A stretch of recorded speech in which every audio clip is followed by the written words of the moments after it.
Let's see now how Kenny's Kilmarnock fared at home to Hearts today. They had Edinburgh opposition last weekend as well and blew Hibs away.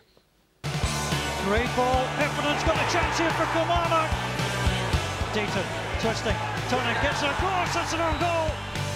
It's Dayton who goes for it and rattles it into the top corner. Who sends it in? Heffernan. 4-1 Killie. Hearts this time for Kilmarnock, and Paul Mitchell was at Rugby Park. Zaliukas onto Boot. Scott Robinson's got some space. They're backing off him. Not the greatest of shots from Scott Robinson, but it is an early test for Cammy Bell.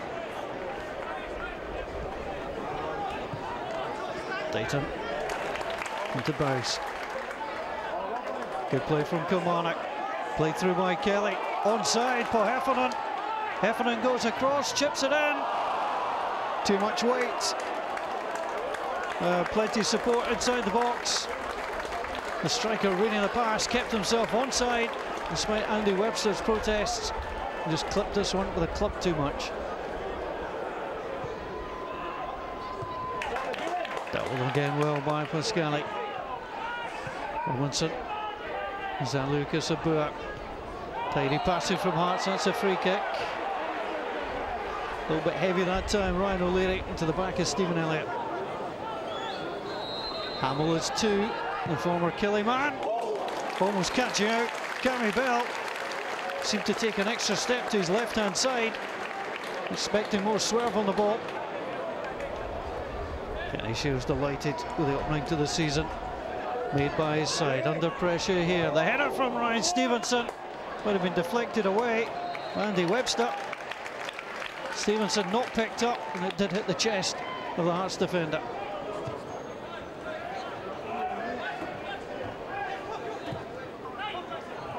Again, Dayton is the target, but again, Hearts mop up.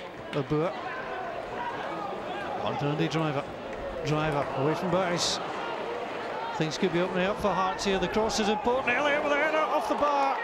And Pascali gets it away before Scott Robinson can get an attempt on goal. Well, he nutmegged the full-back.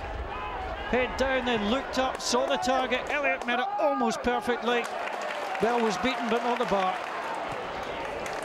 Pascali, that's a great ball from the back. Rory McEwen, the left full-back, cuts it inside. Chance for Gary Harkins. Seemed to meet it on the half volley and send it spiralling over the crossbar. It's a great start to the second half though from Killie. Good football. A look of concern from the Hearts manager. As Elliott, wow, that looked a little soft. Ada just seemed to be standing behind him. Elliott went to ground. Granger favoured to take it. Great power, good save, a second attempt from Stevenson, and away by Pascali before Elliott could turn it home. What a free kick from Danny Granger. Plenty of power, fisted away by the goalkeeper, got the follow-up, and Pascali saved his side. Templeton, no way through. Lovitz sends it wide. On to Hamill, that's good clip inside, and Jimmy Fowler knocks it over his own crossbar. Hearts finding some space on the right-hand side through Hamill. It's he who takes the corner. Abua breaks off Zaliukas, that comes wide onto Rudy Scatchell. And it hits Stephen Elliott inside the 6-yard box, who may well have been played onside if could have deflected this on target. Scatchell's shot looked like it was going wide. The Hearts without a win in the last 8 SPL away games, looking for the opening goal. Ryan Stevenson. Stevenson clips it through, comes on to Scatchell. Elliott is offside, won't count. Hearts thought they had the breakthrough with 8 minutes to play, but the flag of the assistant, Stuart Stevenson. Scatchell hooked it towards goal. Elliott was offside. Kilmarnock play some great football. It's a common perception that you've continued Mixu's football philosophy, but I rather fancy it was maybe yours in the first place anyway. Oh, I don't think that's fair in Mixu, no. I think it was combined, and Mixu has the similar philosophy. But Can I see some of Kilmarnock's attacks? I thought it's funny when you reflect on the game and you look back in the afternoon and say, well, it was a decent game of football, and you know, we try to entertain as much as we can, and some, like today, we weren't as potent as we were last week, but there was two different mindsets going into today's game, and Kilmarnock were coming off a 4-1 victory, and we just didn't seem to click today, you know. And Hearts are coming off a 5-0 defeat against Tottenham. They got a lot of unfair criticism, and they were resolute and determined and worked really hard and shut down our space. Sometimes, you know, albeit was quite physical, but... Did they dish it out today, Hearts?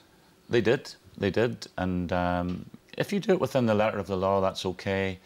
They picked up a few bookings. Not for me, you know, I think they did, they overindulged a bit, but having said that, it's the referee done his job, and it ended up 0-0.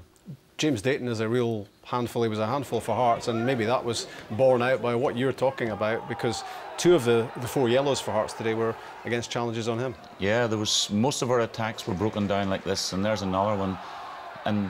But that's not an excuse. It's just a justified reason, you know, and sometimes they get away with it. I think the referee's remit is to let the game flow and help develop flair, but that wasn't the case today. There's a penalty kick.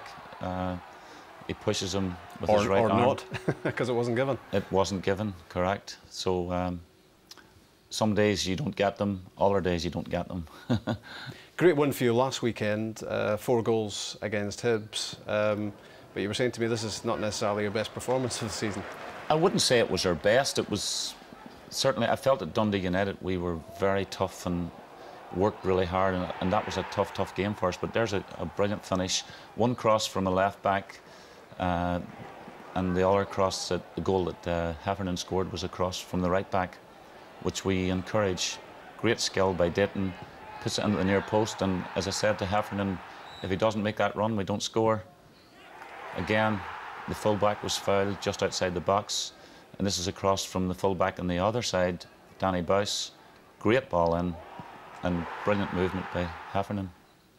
The great news is that Kilmarnock are still unbeaten this season. The bad news, both for you and for Ryan O'Leary, is that he's picked up a bad knee injury, I understand.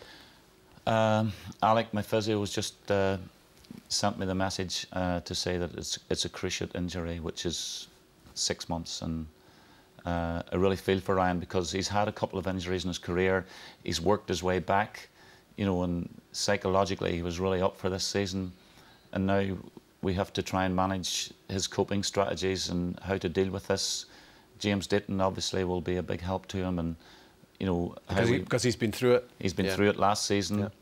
Yeah. Darren McGregor, St Mirren. It's a horrible injury for a player because the rehab is so tough, and we've got a great backroom staff that can deal with that.